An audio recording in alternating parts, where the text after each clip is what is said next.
Ito po ang lagay ngayon, August 29, Thursday, 1:20 PM. So, may TRO na, pero ang dami pa ring pulis. At doon sa tapat, makikita nyo, di umano, ang may-ari niyan ay isang Amerikano na. Kaya doon po nakatambay ang mga pulis. Ayan, no? So, yan po ang kasalukuyang kalagayan ng Davao. Hindi natin alam kung ano talaga plano nitong mga pulis kasi kung iisang tao lang talaga ang plano nilang hulihin, bakit ganyang kadami? At ayaw po magsusunod sa batas.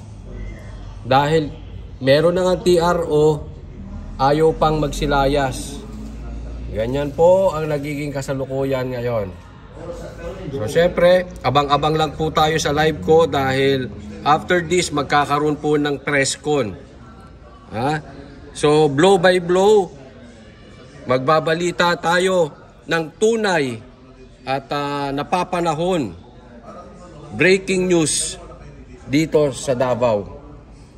Ayan, grabe.